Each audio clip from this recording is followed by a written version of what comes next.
আজ রবিবার, ছুটির দিন। সকাল সকাল ঘুম থেকে উঠে ফ্রেশ হয়ে চায়ের কাপ হাতে যেই না নিউজ পেপারটা নিয়ে সবে মাত্র একটু নাড়া চাড়া করতে যাব, অমনি দেখি ট্রিং ট্রিং করে পকেটে রাখা মোবাইলটা হঠাৎই বেজে উঠল।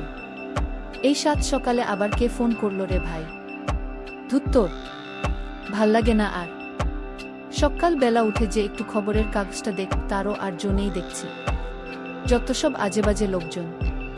এই সাত সকালে উঠে কোনো কাজ কম্ম কিচ্ছু নেই, ফোন করে শুধু লোককে বিরক্ত করছে গি। খানিকটা রেগে গিয়েই ফোনটা হাতে নিয়ে আননোন নম্বর দেখে ফোনটা তুলে ঝাঙিয়ে উঠে বললাম, হ্যালো, কে মশাই আপনি? এই সাত সকালে ফোন করে অযথা বিরক্ত করছেন? Hello, good morning sir, am I speaking to Pranjal? Mr, Pranjal Bagchi. অপর প্রান্ত ততোদিকশান্তভাবে জবাব দিল, ইয়েস স্পিকিং, হুজ দিস?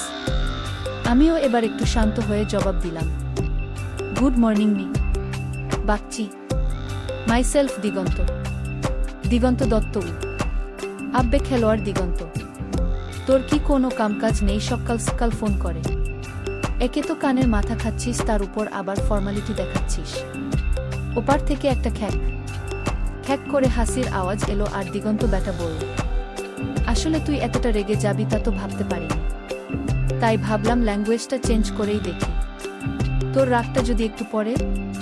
আরে বল, কেমন আছিস? কলেজের রিইউনিয়নের পর তো তোর আর কোনো পাত্তাই নেই ভাই। এখন কোথায় আছিস? কি করছিস? যে অফিসে ছিলিস সেখানেই সেটলড নাকি আবার অন্য কোথাও জয়েন করলি নাকি? পরের পর প্রশ্ন করতে থাকলাম আমি ওকে।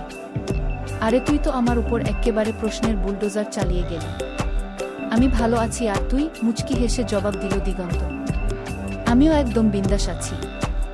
আমি বললাম, আজকে তো তোর ছুটিটা বাড়িতে বসে বসে করছিসটা কি? চল না একটু বসি কোথাও, বেশ জমিয়ে আড্ডা দেওয়া যাবে, কি বল? ও আডমোডা ভাঙ্গতে ভাঙ্গতে জিজ্ঞেস করল। হ্যাঁ, তাহলে এসপ্ল্যানেডে যে রেস্টুরেন্টটায় আমরা বসে আড্ডা মারতাম না, সেখানেই চলে আয় 12টার মধ্যে গু।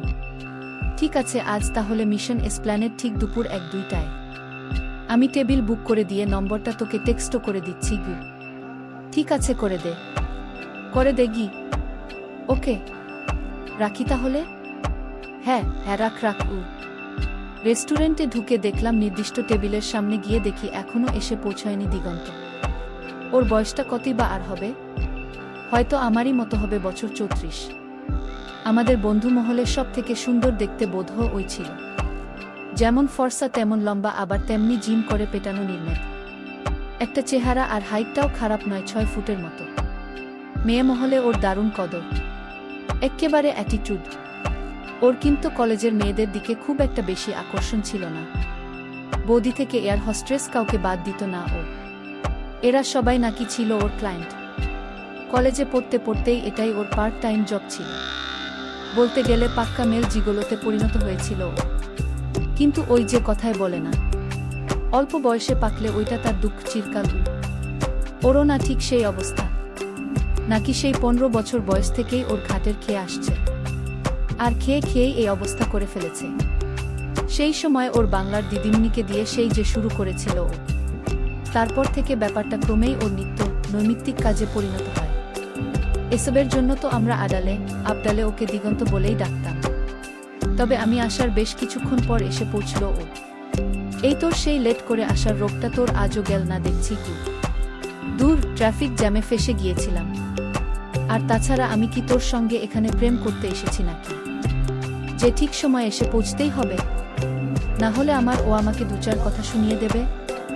একটা বিশেষ কাজে তোর একটু সাহায্য লাগবে, তাই ডেকেছি গু। ও তাই বল, দরকার ছাড়া তুই যে আর এমনি আমার সাথে দেখা করবি না, সেটা না আমিও বুঝতেও পেরেছিলাম। নে, এবার আর ভুনিতা না করে আসল কাজের কথাটা বলতো। হ্যাঁ, সেটা তো বলবেই, আর বলেই তো তোকে ডেকেছি। কি জানিস তো, অনেক ভেবে দেখলাম একমাত্র তুই আছিস যে আমাকে এই সমস্যা থেকে উদ্ধার করতে পারিস। তুই ছাড়া অন্য কারোর পক্ষে কাজটা করাটা বিপজ্জনক, কারণ এটা একটা পারিবারিক সম্মানের প্রশ্ন। কাজটা সারতে হবে অত্যন্ত গোপনে। তবে শুরু করার আগে একটু ব্যাকগ্রাউন্ডটা তোর জানা দরকার, না হলে পরবর্তীকালে বাকিটা বুঝতে সমস্যা হতে পারে। বল শুনি, কি তোর সেই বিশেষ কাজ যার জন্য আবার আমাকে ছাড়া তোর চলবেই না? বলবো, সব বলবো। হ্যাঁ, তার আগে দাঁড়া, অর্ডারটা দিয়ে দি ওয়েটার। ও ডাকতেই পাশে একজন দাঁড়ালো। স্যার, আপনারা কি নেবেন? ওয়েটার এসে জিজ্ঞেস করল। কিরে, কি নিবি? বলে দে ওকে। কি মেনু কার্ডটা আমার দিকে বাড়িয়ে দিয়ে জিজ্ঞেস করল দিগন্ত। আমার কোনো চয়েস নেই, তুই যা ভালো বুঝবি তাই কর। কি মেনু কার্ডটা ঠেলে ওর দিকে সরিয়ে দিয়ে বললাম আমি। ওকে চি বলে দিগন্ত মেনু কার্ডটা দেখে দুজনের জন্যই অর্ডার করে দিল কফি আর সঙ্গে হালকা কিছু স্ন্যাক্সও। ওকে স্যার ই বলে অর্ডার নিয়ে চলে গেল ওয়েটার।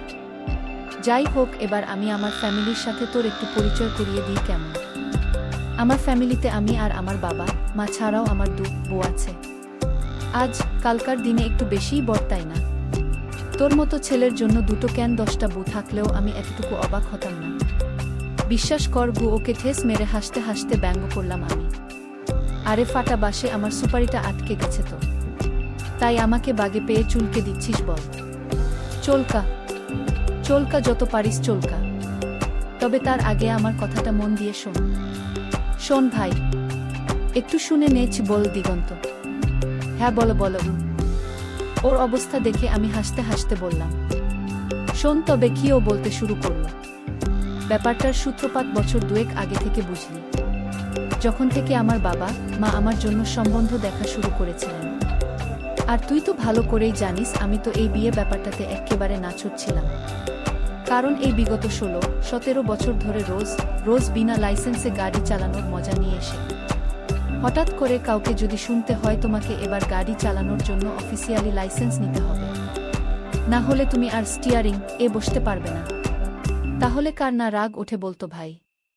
স্বভাবতই আমারও উঠেছিল। তাই বাবা মার উপর খানিক রাগ দেখিয়েই প্রথমে দিল্লি, তারপর সেখান থেকে ব্যাঙ্গালোরে ট্রান্সফার নিয়ে নিই। আর সেই তখন থেকেই আমি বাইরে যে কোম্পানিতে প্রথম ঢুকেছিলাম সেটা ছেড়ে এখন অন্য একটা ভালো জায়গায় আছি। এই বছর খানেক আগে বাবার অসুস্থতার খবর পেয়ে ছুটি নিয়ে বাড়ি আসি। এসে দেখি বাবা আমার বহাল তবিয়তে আছেন। বুঝলাম বাবার অসুস্থতার বুঝো খবর পাঠিয়ে আমাকে ডেকে এনে বিয়ের পিঁড়িতে বসানোর এক উৎকৃষ্ট প্রচেষ্টা। এরই ফাঁকে দেখি আমাদের খাবার চলে এসেছে। টুক টাক মুখ চালাতে জিজ্ঞেস করলাম, তারপর তুই কি করলি? কি আবার? সিন ক্রিয়েট করার হালকা একটা চেষ্টা চালিয়েছিলাম বটে, কিন্তু তাতে কোনো লাভ হলো না বুঝলি। কারণটা হচ্ছে আমার পরিবারের সবাই এ ব্যাপারে আমার একেবারে বিরুদ্ধে চলে গিয়েছিল। একজনকেও আমার পাশে পেলাম না, যে কিনা আমার পাশে দাঁড়িয়ে আমার ফরে কথা বলবে। তারপর সেই সময় আবার কলকাতায় আসার একদিন পরেই সকাল ঘুম চোখ খুলেই যদি বাবার কাছে কাউকে ঝাঁট খেতে হয়, তাহলে কারি না মেজাজটা খিচড়ে যায় বল? তুই ঝাঁট খেলি? শেষ পর্যন্ত তুই তাহলে তোর বাবার ঝাঁট খেলি? হা হা হা। তা কি নিয়ে ঝাঁটটা খেলি একটু শুনি কি? জানিসই তো যে আমার বাবা একটু রাশভারী গোছের, আর তাই বাবাকে আমরা একটু সমঝেই চলি। সেদিন সকালবেলা ঘুম চোখ খুলে ফ্রেশ হয়ে বাজারের ব্যাগটা নিয়ে যেই বেরোতে যাব, অমনি পড়বিত পট একেবারে বাঘের মুখে। কি? কোথা চললে? বাবা বাজারে। কি বাজারে যাচ্ছ? যখন যাও কিন্তু একটু তাড়াতাড়ি ফেরার চেষ্টা করো। কেন বাবা? তোমার সাথে আমার একটু জরুরি কথা ছিল। ঠিক আছে বাবা গো। যাই হোক, সেদিন বাজার থেকে তো ফিরলাম, তারপর ব্রেকফাস্টটা শেষ করে সবে উঠতে যাব। এই সময় বাবা হঠাৎ বলে উঠলেন, বসো, তোমার সাথে কথা আছে। কি কথা বাবা? শোনো তবে, বাউন্ডুলেপনা ছেড়ে তোমাকে এবারে সেটল করতেই হবে, আর সেটা করতে হবে এবছরেই। সেজন্যই আজ বিকেলে তোমার জন্য আমরা মেয়ে দেখতে যাচ্ছি। পছন্দ হলে আজই সব কিছু ফাইনাল করে তবেই ফির। আর তাই তোমাকেও যেতে হবে আমাদের সঙ্গে। কি? আমি তো আকাশ থেকে পড়লাম, মানে আমার কি ইচ্ছে বা অনিচ্ছের কোনো দাম নেই না তোমাদের কাছে? বললামই তো আমার একটু সময় চাই এটা নিয়ে ভাবনা চিন্তা করার জন্য। ওহ সরি, ওই সময়টুকুই যা এই মুহূর্তে দেওয়া যাচ্ছে না তোমাকে। আমাদেরও তো বয়স হয়েছে নাকি? আর বিশ্বাসটা তো নতুন কিছু নয়, অনেক দিন ধরেই চলছে। বিগত বেশ কয়েক বছর যাবৎ এটা নিয়ে তুমি আমাদের ঝুলিয়ে যাচ্ছ। আজ যাব কাল যাব করে অনেক টালবাহানা করেছ। আর নয়, এর মধ্যেই তুমি আমাদের অনেক মুখ পুড়িয়েছ বাবা। অনেকটা সময় তোমাকে দেওয়া হয়েছে, আর নয় আমরা সবাই যাচ্ছি, তাই আজ তোমাকেও যেতে হবে। ব্যাস। ঠিক আছে। সেদিন দুপুর 3টে বাজতে না বাজতেই দেখি আমার কাকু, কাকিমা, আমার পিসি, ছোট মামা, ছোট মামি, আমার মাসি, মেসোরাও এসে গেছেন। আর সঙ্গে লেজুর হয়ে আমার মামাতো ভাই দুটোও এসেছে। তাদের সাথে গোদের উপর 20 ফোঁড়া আমার খুঁড়তুতো বোনটাও এসে হাজির। বা তোকেও আবার হুমকি শুনতে হয় না কি? আমি ইয়ার্কি মেরে বললাম, বলছি না। ঠাট্টা করবি পরে, শোন না আগে কি। হ্যাঁ বলো। আজই মেয়ে দেখতে যেতে হবে শুনেই না আমার পা থেকে মাথা পর্যন্ত পুরো আগুন জ্বলে গেল। আচ্ছা বলতো, আমার এই সুদীর্ঘ এত বছরের স্বাধীনতাটা হঠাৎই যদি বউ নামক কোনো একজনের দুপায়ের ফাঁকে সারা জীবনের জন্য বন্দী হয়ে পড়ে, তখন কারই বা ভালো লাগে? তাই খানিক অনিচ্ছাবশতই সেদিন বাবা, মা আর পরিবারের অন্যান্যদের সঙ্গী হয়ে ফুল ব্যাটালিয়ন নিয়ে গেলাম মেয়ে দেখতে তাদের বাড়িতে। কলিং বেল বাজাতেই 30-এর যুবতী সুন্দরী এক ভদ্রমহিলা ভেতর থেকে দরজা খুলে হাসি মুখে আমাদের সবাইকে এক উষ্ণ অভ্যর্থনা জানালেন। আরে আসুন আসুন, কি সৌভাগ্য আমার। পরিমল বাবুর সাথে আমার ফোনে কথা হয়েছিল আগেই। নমস্কার, আমি পরিমল দত্তবু। বাবা বললেন, নমস্কার, আমি মীনাক্ষী সরকার। আসুন আসুন, আপনারা আসুন সবাই আমার সাথে। বলতে বলতে উনি আমাদের সবাইকে ড্রয়িং রুমে নিয়ে এলেন। বসুন সবাই এখানে। আসলে ছোট বাড়ি তো বুঝতেই পারছেন। বাড়ি ছোট তো কি হয়েছে, বাহত কি সুন্দর, বেশ সাজানো গোছানো। আমার তো দেখে বেশ পছন্দই হয়েছে। আমার মা বললেন, বাড়িটা সত্যিই বেশ সাজানো গোছানো বুঝলি।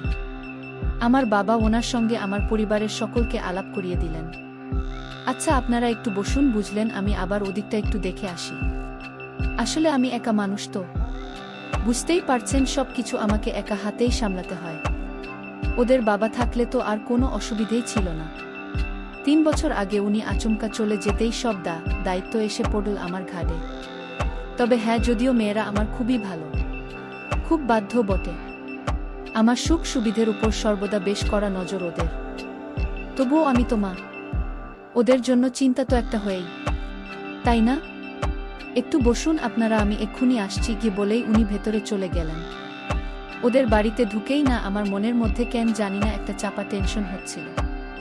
এখানে ঢোকার পর থেকেই হাতে পায়ে আমার কেমন যেন একটা আড়ষ্ট ভাব। আমি না পুরো যেন একটা জ্যান্ত মূর্তির মতো বসে আছি, এক্কেবারে নরম চরণ। আর আমার এই অবস্থা দেখে আমার ভাই বোনগুলো আমাকে নিয়ে হাসাহাসি করছে। তোরই মতো যা তা বলছে। খানিক বাদে দেখলাম ভদ্রমহিলা ফেরত এলেন, সঙ্গে অপূর্ব সুন্দরী দুটো মেয়েকে নিয়ে। লাল টুকটুকে একটা শাড়ি আর হালকা কিছু গয়না পরে মাঝখানে দাঁড়িয়েছিল একজন, তার বাপাশেই আর একজন যমজ ভদ্রমহিলা তার অন্য পাশে। মেয়ে দুটো যেমন ফর্সা, তাদের গায়ের রং তেমনি যেমন হরিণের মতো টানা চোখ, তেমন চোখা নাক আর মানানসি। মনে হয় এক্ষুনি র্যাম্পে নামিয়ে দিলে সঙ্গে সঙ্গে শো স্টাপার হয়ে যাবে। বয়স আন্দাজ 24 কি 25 হবে বোধহয়। আর সঙ্গে মিসেস সরকারও, আর বাকি দুজনের হাতে চা জলখাবারের ট্রে। দাদাভাই, তোর তো পুরো লটারি লেগে গেল রেছি। আমার কাঁধে ধাক্কা মেরে হাসতে হাসতে আমার বোনটা হঠাৎ ফিসফিসিয়ে উঠল, এই চুপ কর তুই, এখান থেকে বেরিয়ে না, খুব মার খাবি আমার হাতে। দাঁড়া, আগে ভালো করে দেখতে দে তো, দেখতে দেখি। চোখ পাকিয়ে ওকে ধমক দিয়ে বললাম আমি, ওরে মুখটা বন্ধ কর রে দাদাভাই, না হলে মুখে না মাছি ঢুকে যাবে। এই তুই চুপ করবি গো, ওরে আর বেশি দেখিস না, বেশি দেখলে না চোখ খারাপ হয়ে যাবে রেগি। চুপ চুপ, একদম চুপ গো, ওরে শুভ দৃষ্টিটার জন্য তো কিছু বাঁচিয়ে রাখবো। আমি ওদের দিকে তাকিয়ে অল্প অল্প হাসতে হাসতে সবার অলখে কাকন মানে আমার বোনের থাইতে একটা হালকা চাপড় মেরে বললাম, তুই আপাতত একটু চুপ কর প্লিজ, তোকে আমি পরে দেখছি গি। এদিকে ওনারা হাসি মুখে ট্রেগুলো আমাদের সামনে সেন্টার টেবিলটায় নামিয়ে রেখে বললেন, নিন আপনারা একটু। যত সামান্য আয়োজন আর কি। এই আমার বড় মেয়ে তিনা, আর ও হলো আমার ছোট মেয়ে তিশা। তিনা মা আমার। ট্রেটা টেবিলে নামিয়ে রেখে গুরুজনদের সবাইকে প্রণাম করো। হ্যাঁ মা। তিনা মুখে একটা মিষ্টি হাসি নিয়ে বড়দের সকলকে নমস্কার করে বলল। প্রথমে ও আমার বাবাকে দিয়ে শুরু করল, তারপর একে একে সকল গুরুজনকে। বাবা বললেন, বেশ ভালো সংস্কার দেখছি আপনার মেয়ের।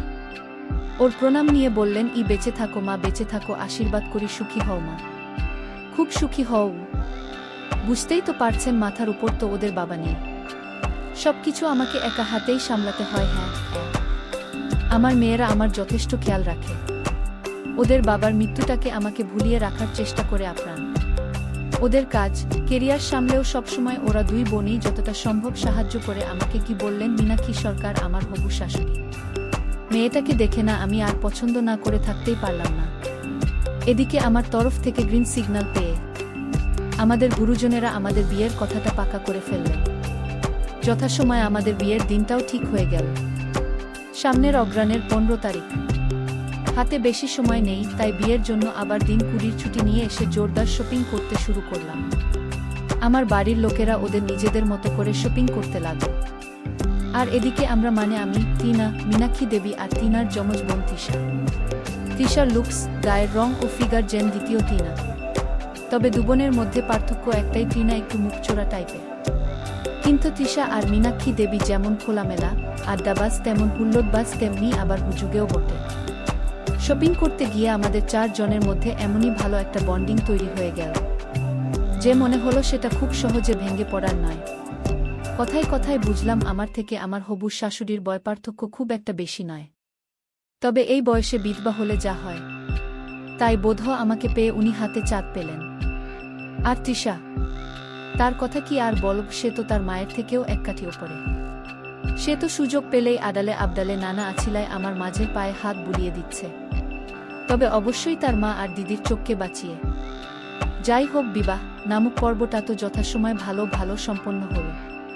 কিন্তু এর আসল মজাটা টের পাচ্ছি আমি বিয়ের ঠিক মাস 7 বাদে, এই এখন যখন কলকাতা অফিসে ট্রান্সফার নিয়ে ফেরত এলাম।